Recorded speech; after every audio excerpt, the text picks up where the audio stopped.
Big boss Malayalam season 7 grand ഫിനാലെയിലേക്ക്. മലയാളത്തിലെ reality ഷോകളിൽ പ്രധാനപ്പെട്ട ബിഗ് ബോസ് മലയാളം അതിന്റെ 7ാം സീസണിന്റെ ഗ്രാൻഡ് ഫിനാലെ അനൗൺസ് ചെയ്തു. ലാലേട്ടൻ അവതാരകനായി എത്തുന്ന ബിഗ് ബോസിന്റെ 7ാമത്തെ പതിപ്പ് 7ന്റെ പണി എന്ന ടാഗ് ലൈനുമായാണ് എത്തിയത്. ഏതാണ്ട് 25ഓളം മത്സരാർത്ഥികൾ വൈൽഡ് കാർഡ് എൻട്രികൾ ഉൾപ്പെടെ ബിഗ് ബോസ് വീടിന്റെ ഭാഗമായി.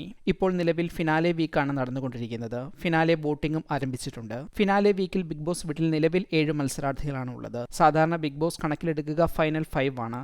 അതുകൊണ്ട് തന്നെ ഫിനാലെ ദിവസം എത്തുന്നതിന് മുൻപ് തന്നെ 1-2 മത്സരാർത്ഥികൾ ബിഗ് ബോസ് വീട്ടിൽ നിന്നും എവിക്റ്റഡ് ആവാനാണ് സാധ്യത കൂടുതൽ. നിലവിൽ ബിഗ് ബോസ് വീട്ടിലുള്ളത് അനീഷ്, അനുമോൾ, ഷാനവാസ്, നൂറ, ആദില, നെവിൻ, അക്ബർ എന്നിവരാണ്. ഈ വരുന്ന ഞായറാഴ്ച, അതായത് നവംബർ മാസം 9-ാം തീയതി വൈകിട്ട് 7 മണി മുതലായിരിക്കും ഗ്രാൻഡ് ഫിനാലെ എപ്പിസോഡുകൾ സംപ്രേഷണം ചെയ്യുക. ഏതാണ്ട് 100 ദിവസത്തോളം എത്തുന്ന ഈ റിയാലിറ്റി ഷോയുടെ വിന്നർ ആര് എന്നറിയാൻ പ്രേക്ഷകർ കാത്തിരിക്കുന്നു. അതിനുവേണ്ടിയുള്ള വോട്ടിംഗ് ജിയോ ഹോട്ട്സ്റ്റാറിൽ നടക്കുന്നുണ്ട്. ഓരോ യൂസർക്കും ഒരു ദിവസം ഒരു വോട്ട് എന്ന നിലയിലാണ് ജിയോ ഹോട്ട്സ്റ്റാറിൽ ചെയ്യാൻ കഴിയുക. നവംബർ 9-ാം തീയതി ബിഗ് ബോസ് വീട്ടിൽ നിന്നും ലാലേട്ടന്റെ കൈ പിടിച്ച് ഫിനാലെ വേദിയിലേക്ക് എത്തുന്നതും അവിടെ വെച്ച് വിജയിയായി ലാലേട്ടൻ കൈ ഉയർത്തുന്നതും ആരുടേതാണ് എന്ന് കാണാൻ പ്രേക്ഷകർ കാത്തിരിക്കുന്നു. ഷോ അവസാനിക്കാൻ ദിവസങ്ങൾ മാത്രം ബാക്കി നിൽക്കെ ഇനിയും ഷോയിൽ എന്തെങ്കിലും ട്വിസ്റ്റുകൾ ഉണ്ടാകുമോ എന്ന് കാത്തിരിക്കുകയാണ് പ്രേക്ഷകർ.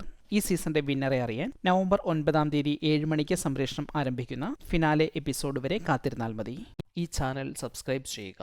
ഒപ്പമുള്ള ബെല്ലൈക്കൺ അമർത്തി ഓൾ എന്ന ഓപ്ഷൻ തിരഞ്ഞെടുക്കുക. അഭിപ്രായങ്ങൾ കമന്റായി രേഖപ്പെടുത്തുക. വീഡിയോ ഷെയർ ചെയ്യുന്നത് പരിഗണിക്കുക.